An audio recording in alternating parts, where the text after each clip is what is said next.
I am Ricky Ott with Ultimate Civics, and we are back with Lesson 6.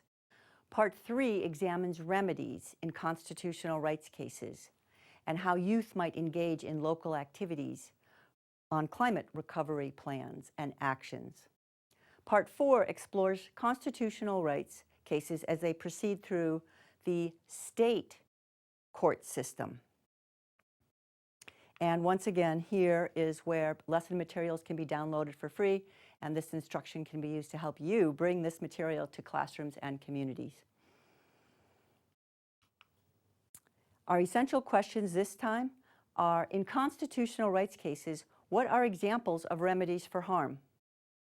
In youth climate cases in particular, what are specific examples of remedies for harm? In the U.S., who is responsible for taking care of the resources critical for human survival?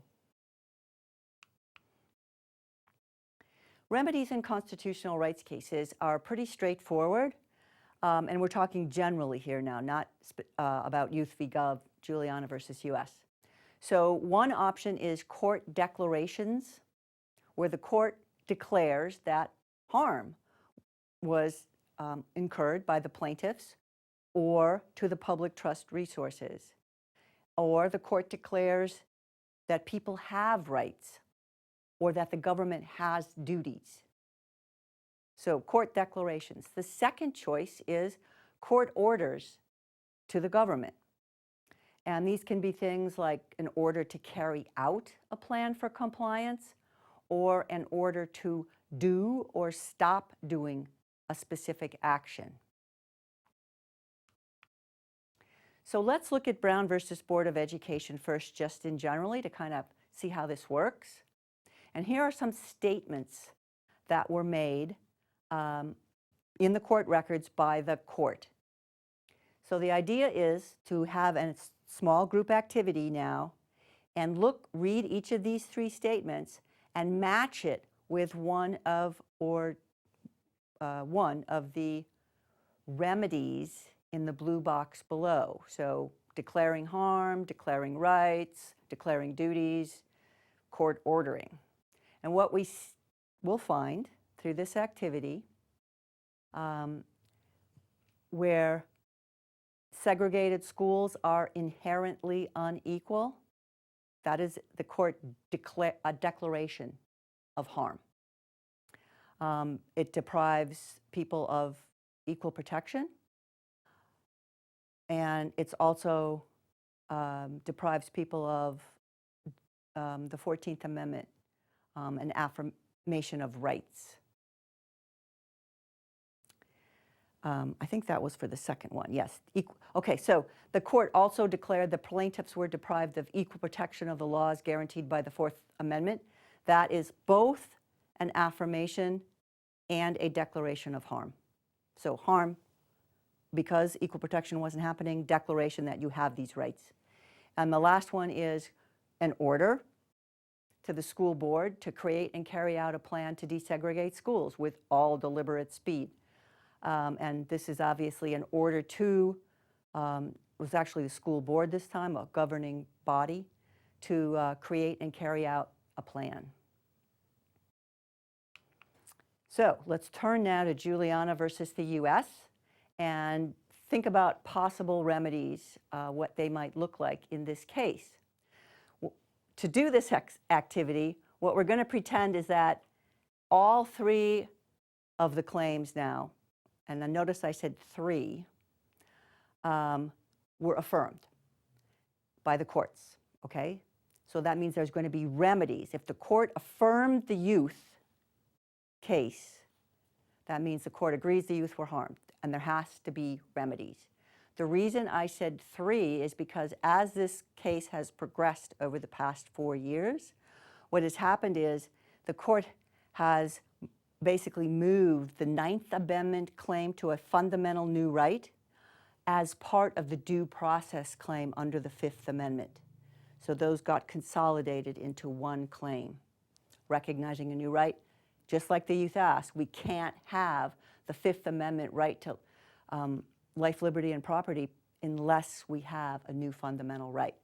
Okay, so the activity in this situation is that there's actually a small group is charged with each of these 3 claims now, and there are 13 examples of court orders, court affirmations, court declarations of rights, or declaration of duty, and the idea is to match them to the claim of harm, match the remedy to the claim. So we're not going to go through all 13, but here are 4 examples. The court declares harm. The plaintiffs are being deprived of life, liberty, and property. That's an affirmation. Where would that go? Life, liberty, and property, Fifth Amendment. Okay, next one is the court declares duties of the government to protect a healthy atmosphere and a stable climate system. Now this is kind of tricky because it actually could be under each of these 3 claims. And that is one of the reasons why the youth are bringing different claims, because if one doesn't work, maybe another will, okay? So that's all 3. Here's another one. The court orders the government to create and implement a climate recovery plan to restore and protect the atmosphere and the climate. Just like the last one, it would match with any of these 3 claims. That could be a possible remedy. And the last example is that the court orders the government to stop all new fossil fuel activities and new infrastructure until a court-approved plan is in effect. And that, of course, is an order. Again, that would go with all 3 of these, or any of these individually. So we kind of get a feel for here some of the strategy, the legal strategy that's being used to try to get new fundamental rights and protection for public trust doctrine resources.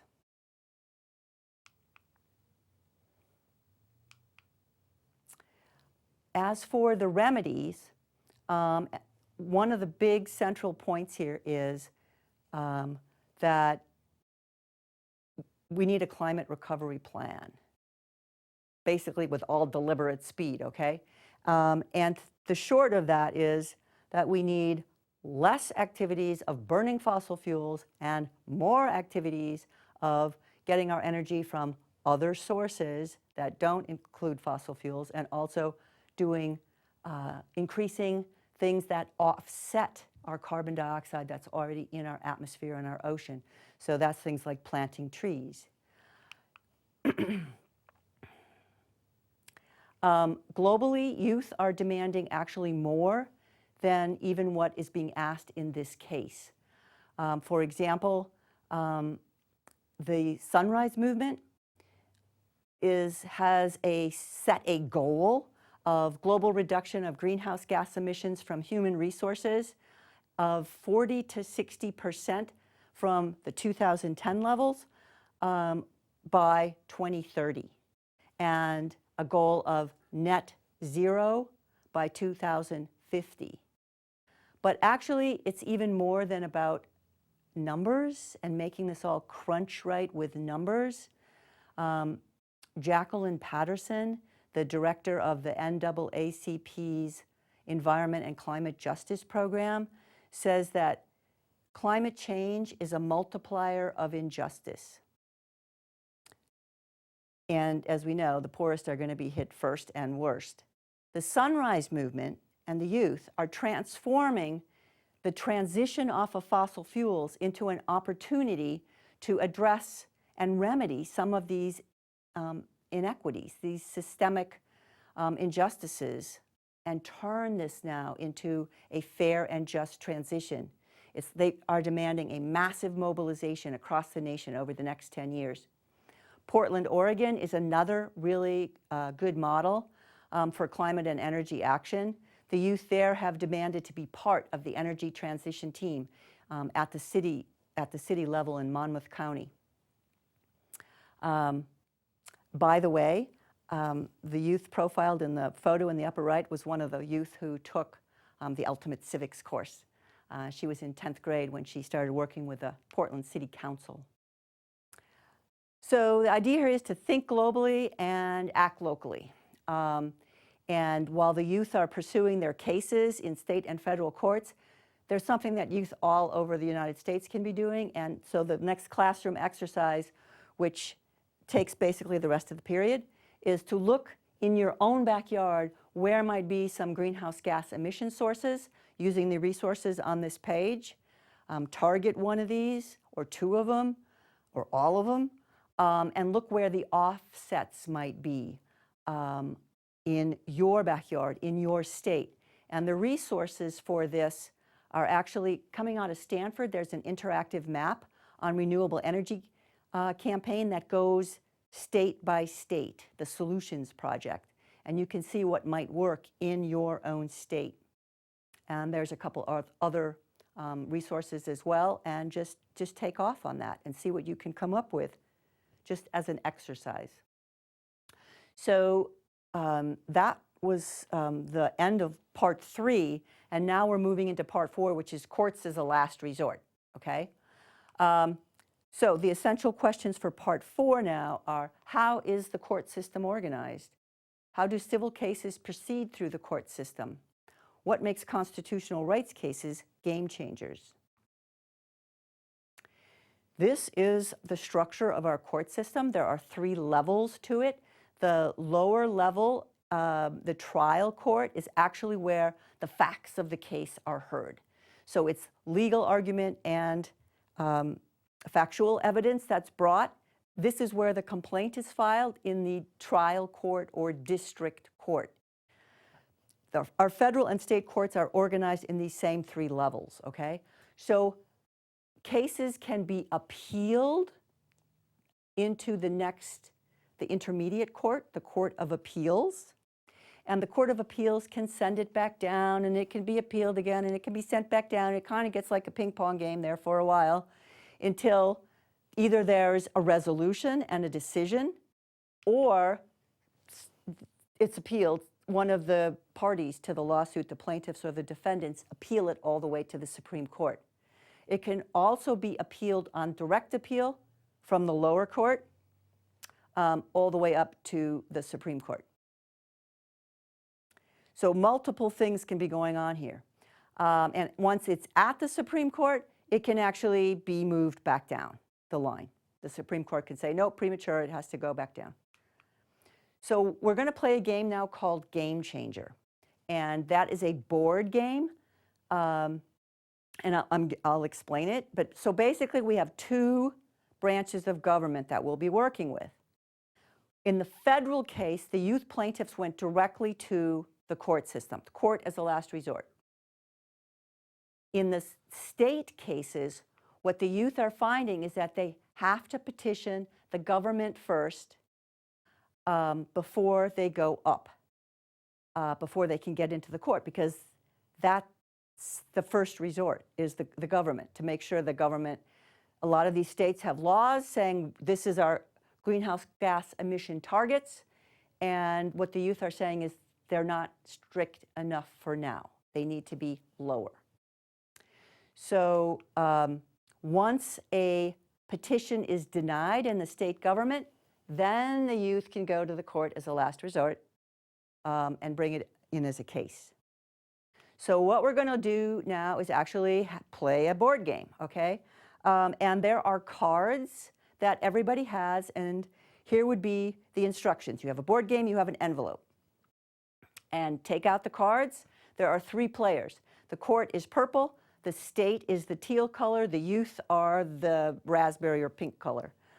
There are goals. You want to map the story of these cases. You want to identify the game-changing court ruling and explore legal strategies. We're just going to do it in 2 cases, okay? 3 actually, but 3. So this is what a game card looks like. And the point of this is to find the placement of these game cards, X and Y axis. So X and Y.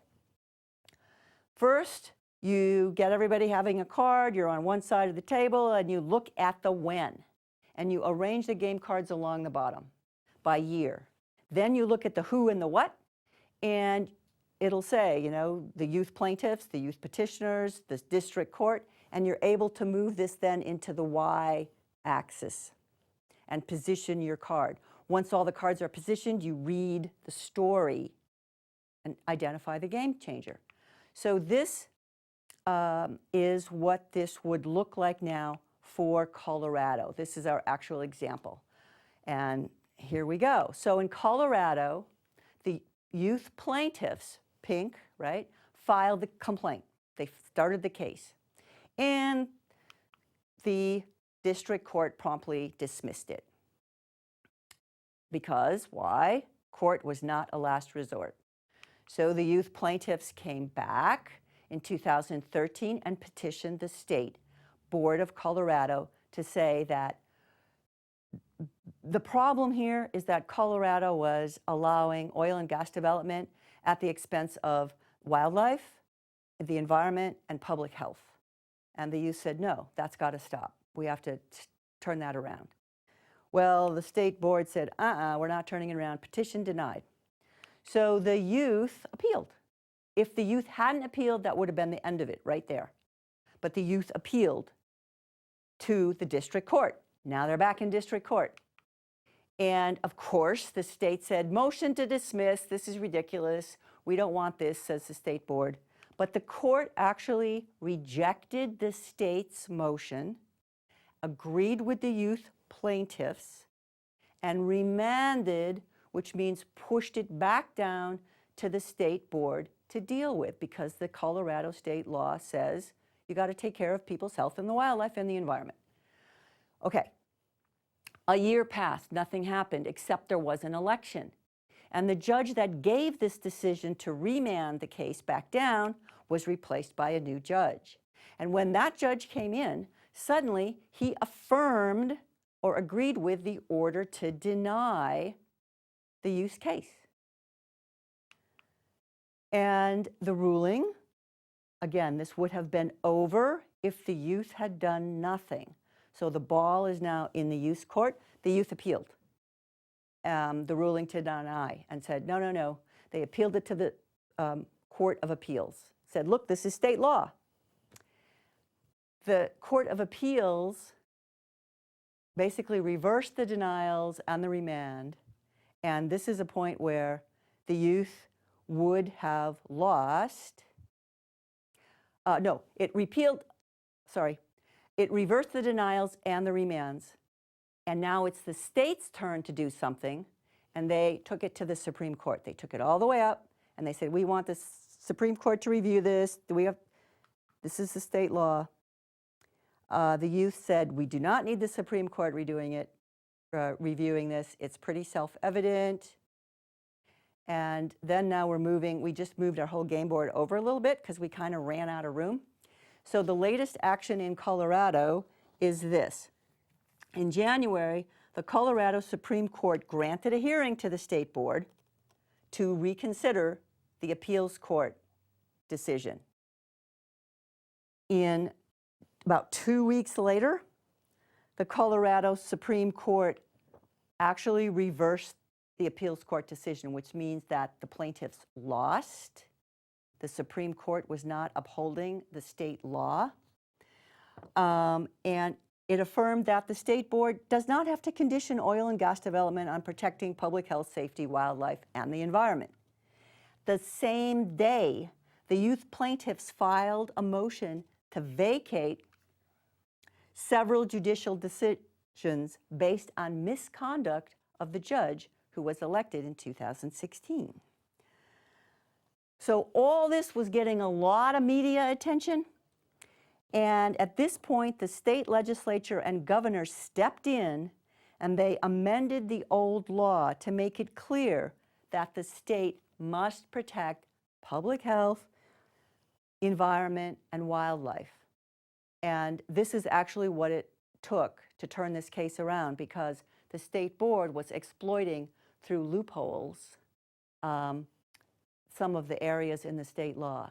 And the people of the state of Colorado were horrified that the oil and gas companies could make profits over the health of their babies and their children and their families. and they let their legislature know about it, their legislators, and by God, the law got changed. So this basically vindicated the 5 or 6 youth of Colorado, but what a ride they've had, what an experience in the Colorado state system, state judicial system. So here we are. The state has a duty to protect the environment and public health. That is one of the more complicated cases, and it's interesting because between 2014 and 2016, people say something funny happened. This doesn't make any sense. Why would a court agree with the youth and then a year later not agree with the youth? And it's like the key is in the election process. So, all right, that's Colorado. This is a much simpler case, and the reason I bring this one in is to be able to actually compare to Pennsylvania, what happened in Pennsylvania. This is Massachusetts, and in Massachusetts, look where the youth started. They actually filed a petition with the state agency saying, you're not doing your job. We need the greenhouse gas emissions reduced more than what you've set in your rules. Of course, the state denied it. The youth appealed, got into the court system, and when nothing happened, they asked for a summary judgment, which means we want a judgment now. Just do something, court. This is urgent. This is climate sort of crisis here. Well, the district court deferred back down to the state agency, and the youth promptly appealed all the way to the Supreme Court, which we know is possible to do.